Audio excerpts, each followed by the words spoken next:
Bonjour, je suis ravie d'accueillir Corinne, qui est donc administratrice du SRI, et Sophie, pour l'UDM. On va parler de transformation, de programme collectif et du programme évidemment Sustainable Digital at Trust, avec deux professionnels très engagés dans les transformations, dans la régénération des modèles, au service des collectifs qu'elles représentent. Alors c'est vrai que notre écosystème, la publicité digitale, le digital, la communication plus généralement, est souvent très challengée. Alors elle est challengée parce que ces modèles économiques sont compliqués. Le réglementaire, on en a parlé, c'est aussi complexe. Mais en tant qu'association, on a aussi des devoirs et on porte aussi une responsabilité de faire mieux. Et je pense qu'aujourd'hui, on a deux exemples qui sont intéressants pour voir comment collectivement on peut transformer des pratiques et aller vers de meilleures pratiques. On a au SRI initié en 2018 le label Digital at Trust, le feu Digital at Trust. On est en train de sortir son remplaçant, le Sustainable Digital at Trust. Et puis, on a été très inspiré par l'UDM et le programme FAIR. Et je pense que c'est intéressant que Sophie, tu nous parles de ce programme FAIR. Alors déjà tout d'abord, bonjour à tous. Merci pour cette invitation. Moi, je suis toujours ravie de partager. C'est vrai qu'on a beaucoup partagé sur les travaux du Sustainable at Trust et notamment avec ce qu'on a pu faire en miroir dans le cadre du programme FAIR. L'Union des marques, c'est donc une association d'annonceurs, de marques, qui s'est donnée comme mission d'accompagner la transformation durable des marques. Et pourquoi? Parce que unis pour construire des marques durables, il y a évidemment un double sens, durable dans le sens pérennité, pérennité dans le temps, mais évidemment durable dans tout son sens de transformation écologique. Et le programme FAIR, c'est un programme qui a été monté en 2018 avec vraiment une volonté de collectif, de participatif, avec aujourd'hui plus de 50 signataires de ce programme, 50 marques signataires. On a d'ailleurs quelques représentants dans cette salle ce matin, que je salue au passage. Et l'idée, c'est d'avancer tous ensemble pour que la communication responsable devienne la communication normale. Donc, c'est un véritable travail collectif avec beaucoup de partage de bonnes pratiques. Chaque marque vient inspirer les autres sur tous les sujets de la communication. On va parler de contenu, on va parler d'éco-socio-conception, on va parler de comment on embarque les équipes, comment on travaille avec ses partenaires, ses prestataires, et aussi, naturellement, comment on diffuse ces publicités, de quelle façon, quelle est la meilleure façon et comment on peut avancer. L'idée qui est très très importante, c'est que c'est un chemin. Le programme FAIR, c'est pas un aboutissement, c'est pas une charte que l'on signe une fois qu'on a coché toutes les cases. Ce sont des engagements qui sont challengés tous les 2 ans, donc qui sont revus avec les signataires, qui sont revus en fonction aussi des évolutions de la réglementation, parce qu'on est sur du volontariat, sur quelque chose qui va plus loin que le réglementaire. Et donc l'idée, c'est tous les 2 ans de venir se rechallenger et de venir avancer tous ensemble. Et donc le but du programme, c'est un chemin qu'on parcourt ensemble, un chemin de progrès et d'être un accélérateur pour les équipes des entreprises. Et on a beaucoup aimé cette idée de chemin, et donc je pense que Corinne, tu peux peut-être nous parler de cette trajectoire que nous avons essayé de dresser avec le programme Sustainable Digital at Trust. Bonjour à tous. Oui, absolument. Avant peut-être de parler du programme SDAT, Sustainable Digital at Trust, je voudrais juste redire un mot sur l'historique et la jeunesse, peut-être si vous le permettez.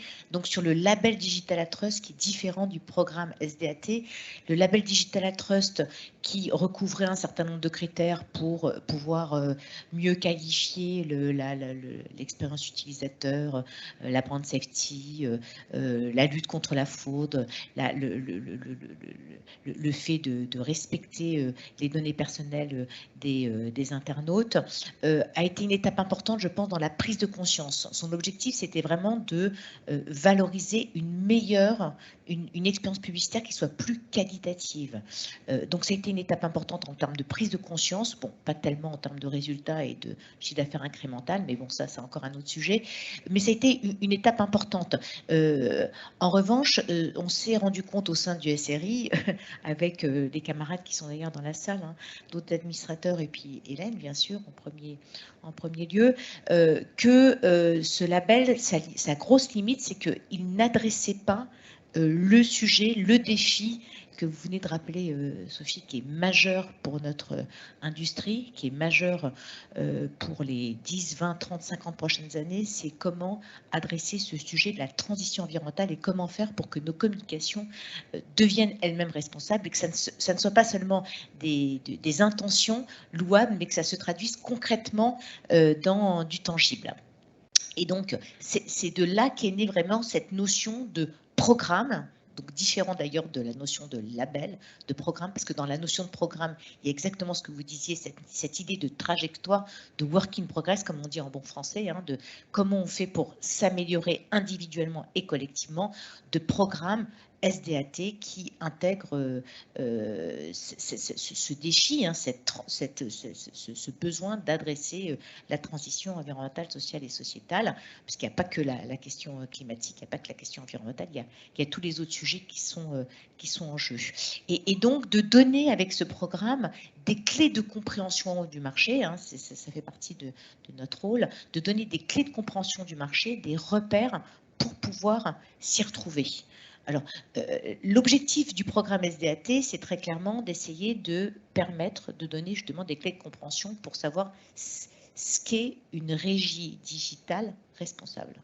Et une régie digitale responsable, de notre point de vue, ça devait répondre, du point de vue du SRI et des administrateurs du SRI, ça devait répondre à 3 grands champs, à 3 grandes questions. Ah oui, très vite alors. 3 grandes questions. La première question, c'est le fait d'être dans un environnement de diffusion maîtrisé.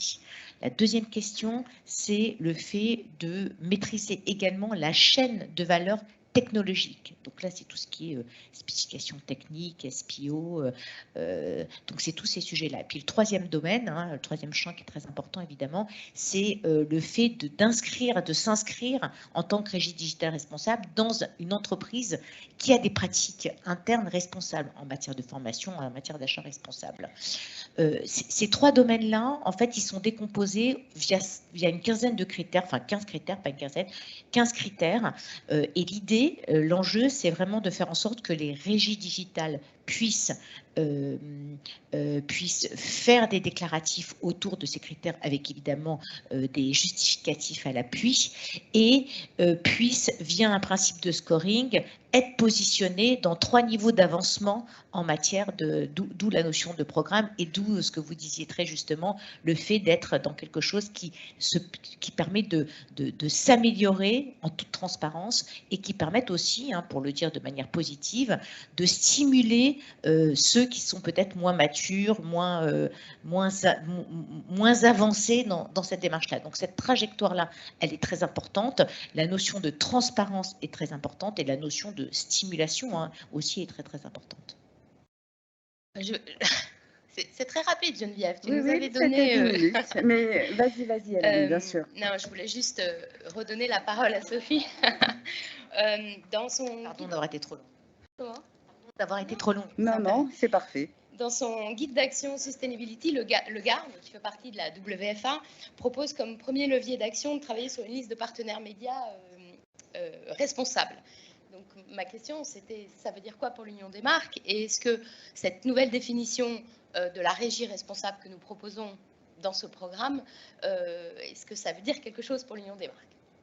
Alors, oui, bien sûr, ça veut dire quelque chose pour nous et c'est très important et je pense que pour être très synthétique, le message, c'est c'est vraiment pour, moi, la façon dont je vois cette transformation de l'écosystème de la communication au sens large, c'est qu'on ne pourra le faire que si on marche tous ensemble, main dans la main, avec des façons de parler communes, donc des référentiels communs, des grilles de lecture communes, en transparence, avec humilité.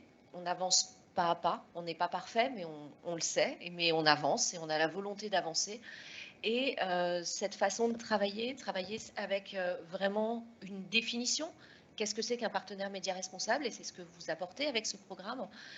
Nous, ça va nous permettre, et ça va permettre aux annonceurs plus globalement, d'avoir en toute transparence, voilà, je sais que quand je m'adresse à un tel ou un tel, il fait partie de ce programme, ça m'assure un certain nombre de prérequis. Et pour nous, ça, c'est vraiment la valeur de la force collective et de tout ce travail que l'on peut faire en commun, main dans la main. Et je rebouclerai avec une autre initiative que l'on mène en parallèle aussi, notamment avec le SRI, l'Alliance Digitale, mais l'interprofession au global, qui est un peu dans le même esprit, qui est l'initiative OneFrame. Là, on va parler d'un sujet très spécifique, qui est le calcul de l'empreinte carbone des campagnes de communication, avec, encore une fois, cette volonté de, si on calcule chacun dans son coin, on va avoir des résultats qui vont être différents parce qu'on ne va pas prendre les mêmes façons de calculer, les mêmes méthodes. Et à un moment, on a tous besoin que 1 + 1, ça fasse 2. Après, on prendra les décisions et chacun pourra juger de sa trajectoire et de ce qu'il veut mettre en place. Mais on a besoin de se mettre d'accord et d'avoir des grilles de lecture et de la transparence pour arriver à un vrai résultat de transformation durable de notre écosystème. Merci beaucoup. Ça fait partie d'un des critères. Vous aurez le détail des critères d'ici la fin de l'année. Merci beaucoup. Merci. Et donc, vous l'avez demandé, vous l'avez. Annalise va reprendre.